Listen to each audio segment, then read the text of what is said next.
हरे कृष्णा। तो पुनः आपका स्वागत है हमारी श्रृंखला में जिसका नाम है सीक्रेट्स ऑफ रामायण। पिछली वीडियो में कैसे देखा आपने कि एक श्लोक वाल्मीकि मुनि का वो प्रेरणा बनता है पूरे 24,000 श्लोकों के वाल्मीकि महाकाव्य में।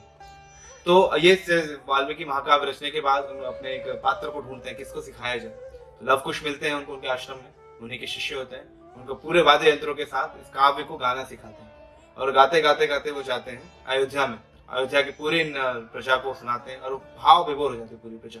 अंत में ये पहुंचता है भगवान श्री राम के पास। राम के पास उन्हीं की चरित्र को सुनाते हैं।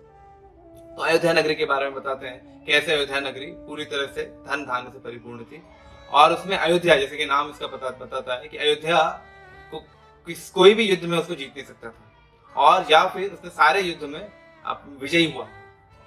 तो बाहरी रूप से कोई शत्रु हो, बाहरी देश हो सकता है, कोई पड़ोसी देश हो सकता है, या आंतरिक शत्रु काम क्रोध लोभ मोह मद मात्सर्य, तो इन सभी शत्रुओं से अयोध्या जीत चुका था।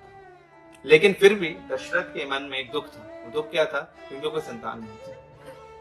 तो दशरथ के 8 मंत्री थे और 2 उनके गुरु थे जो हमेशा उनके सलाह के लिए उनको सलाह देने के लिए रहते थे। तो ये जाते हैं दशरथ जी मंत्रियों के पास। तो उनसे चर्चा करने के बाद उनको पता लगता है कि हमें अश्वमेध यज्ञ करवाना चाहिए। साथ ही सुमंत्र जी से पता लगता है कि रोमपाद जी की नगरी में ऋषि सिंह मुनि है, अगर आपके इस राज्य में आएंगे तो आपका कुछ ये समस्या का समाधान हो सकता है। तो यज्ञ करते हैं, अश्वमेध यज्ञ। साथ में उनको बुलाते हैं ऋषि सिंह जी को। वो कहते हैं कि आप पुत्र कामेष्टि यज्ञ कीजिए। पुत्र कामेष्टि यज्ञ में उनको एक खीर का पात्र मिलता है। खीर का पात्र मिलता है तो उसके पहले 2 हिस्से करते हैं। आधा हिस्सा कौशल्या माता को देते हैं, अपनी पति कौशल्या को देते हैं, और उस आधे हिस्से में से फिर आधा हिस्सा करते हैं। एक हिस्सा सुमित्रा को देते हैं और आधा हिस्सा जो बचता है उसका फिर आधा हिस्सा करके आधा जो है कैकेयी को देते हैं और फिर वो आधा हिस्सा दोबारा सुमित्रा को देते हैं। तो इस तरह से और 12 महीने तक यानी कि 6 ऋतुओं तक वो गर्भ धारण करके रखते हैं। तो जब 12 महीने बाद यानी कि चैत्र मास की शुक्ल पक्ष की नवमी को जो उनके सबसे ज्येष्ठ पुत्र जिनका नाम राम पड़ने वाला है वो जन्म लेते हैं। और उनका नक्षत्र था पुनर्वसु नक्षत्र। उसके एक दिन बाद यानी कि दशमी के दिन भरत का जन्म होता है पुष्य नक्षत्र में। और उसके कुछ समय बाद यानी उसी दिन आश्लेष नक्षत्र में 2 भाई और जिनका नाम आगे पढ़ने वाला है लक्ष्मण और शत्रुघ्न, वो उनका जन्म होता है। अब राज्य में बहुत खुशी से पूरा राज्य एक उत्सव की तरह लगने लगता है पूरे राज्य में। तो यहाँ बात है। लेकिन आचार्यगण इनकी जन्म के पीछे की दिव्यता को समझाते हैं, क्योंकि भगवान भगवद गीता में कहते हैं जन्म कर्म च मे दिव्यम एवं यो वेति तत्वतः। तो क्या दिव्यता है? तो पहले तो इनके नाम पे चर्चा करेंगे हम लोग कि कैसे इनका नाम भरत लक्ष्मण शत्रुघ्न राम इत्यादि पड़े। राम का मतलब है जो सबको आनंद देते हैं। तो जैसे ही वशिष्ठ मुनि ने देखा कि भगवान ये शिशु इतना सुंदर है, इतना मनमोहक है, तो उनके हृदय से एक ही शब्द निकला, वो था राम। तो इनका नाम पड़ गया राम। लक्ष्मण का नाम लक्ष्मण क्यों पड़ा? आचार्य बताते हैं इसमें कि लक्ष्मी वर्धना इति लक्ष्मण, कि लक्ष्मी का वर्धन करने वाले, यानी कि लक्ष्मी उनके पास बहुत रहेगी। तो कौन सी लक्ष्मी की बात कर रहे हैं? यहाँ पे बात कर रहे हैं भगवान की सेवा रूपी लक्ष्मी की। तो हम 14 वर्ष तक भगवान की निजी सेवा में रहे और कोई भी अवस्था होती थी वो भगवान की सेवा करने के लिए तैयार रहते थे। 14 वर्ष तक उन्होंने निद्रा का भी त्याग कर दिया भगवान की सेवा के लिए, कि ये भगवान की सेवा में कहीं बाधा ना पड़ जाए। और भरत भारम वहति इति भरत।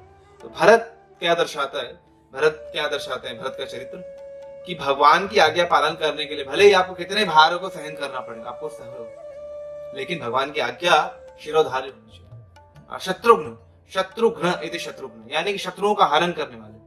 तो हम रामायण में देखते हैं कि शत्रुघ्न ने बहुत ज्यादा युद्ध नहीं किया, अंत में एक युद्ध किया मथुरा के असुर लवणासुर के साथ, जो लवणासुर की गुफा अभी भी है। तो लेकिन उनका नाम शत्रुघ्न कैसे पड़ा? इसलिए पड़ा क्योंकि भगवान के संग की जो इच्छा है उसको उन्होंने दबाया, दमन किया और चुना इसको कि भगवान के भक्त की सेवा की जाए। भगवान बहुत आकर्षक है, बहुत सुंदर है, बहुत मनमोहक है, उनके संग की इच्छा रहती है, लेकिन उससे ज्यादा महत्व इन्होंने दिखाया कि भक्तों की सेवा ज्यादा महत्वपूर्ण है। तो आध्यात्मिक रूप से राम दर्शाते हैं कि अपने सत्य के पालन में और वरिष्ठों के आज्ञा पालन में हमेशा दृढ़ रहना चाहिए। भरत दिखाते हैं कि भगवान की आज्ञा का पालन करने में चुपचाप बिना किसी तर्क के कैसे भगवान की आज्ञा का पालन करना चाहिए। 14 वर्ष तक उन्होंने अपनी इच्छा के विरुद्ध भगवान की आज्ञा का पालन किया कि राज्य करने के लिए।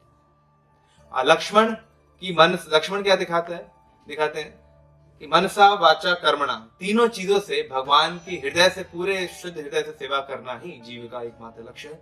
शत्रुघ्न कि भगवान की सेवा तो अच्छा है, शत्रुघ्न से क्या सीखते हैं कि भगवान की सेवा करना तो अच्छा है, लेकिन उससे ज्यादा महत्वपूर्ण है भगवान के भक्तों की सेवा करना। तो आध्यात्मिक रूप से ये शिक्षा मिलती है इन चारों भाइयों के चरित्र से, भरत, राम, लक्ष्मण, भरत, शत्रुघ्न।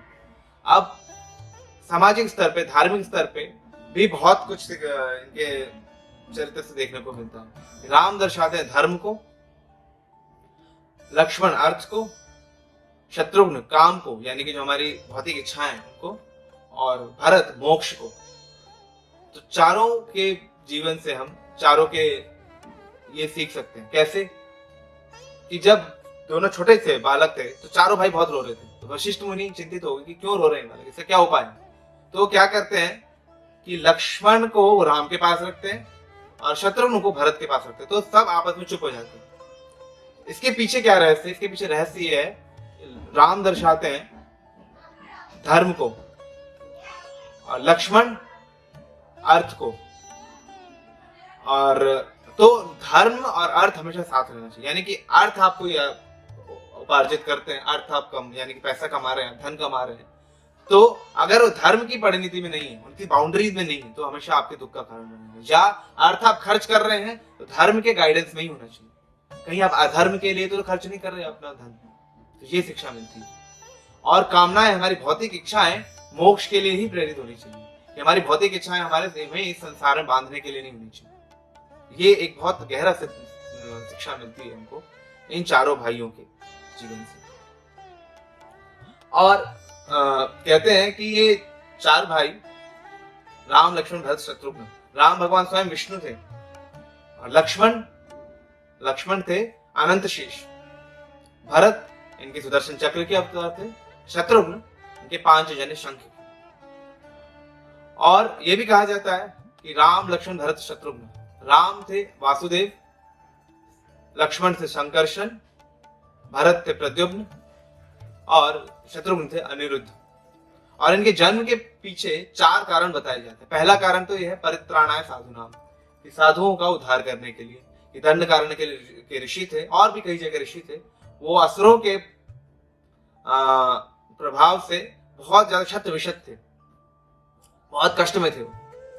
राम ने उनको वचन दिया कि जब तक इस सारे असुरों का विनाश नहीं करूंगा तब तक मैं आपकी ही सेवा में तत्पर हूं। और दूसरा कारण है परित्राणाय साधुनाम विनाशाय च दुष्कृताम, तो साथ ही ये कार्य भी किया उन्होंने, खरदूषण का वध किया जन स्थान में, और लंका में जाके इतना भीषण युद्ध किया, रावण का वध किया, कुंभकर्ण का, मेघनाथ का, आदि दैत्यों असुरों का वध किया, राक्षसों का वध किया। और तीसरा कारण है, एक ये बहुत गहरा कारण है, कि जब लक्ष्मी जी और नारायण विष्णु जी ये अनंत शेष शैया में थे, तो लक्ष्मी जी कहती हैं कि देखो मेरे को आपके साथ ना कुछ निजी समय व्यतीत करना है। कि कभी कोई देवी देवता आ जाते हैं, कभी ब्रह्मा जी आ जाते हैं कोई समस्या लेके, कभी इंद्र आ जाते हैं, और कोई ना हो तो ये अनंत शेष 1000 फंड के साथ हमेशा ऊपर मेरे को हमको नजर रखे रखता है, तो मुझे आपके साथ कुछ पर्सनल टाइम स्पेंड करना है। तो भगवान सोचते हैं इनकी इच्छा कैसे पूरी करूं, तो फिर वो अवतार लेते हैं राम और सीता के रूप में।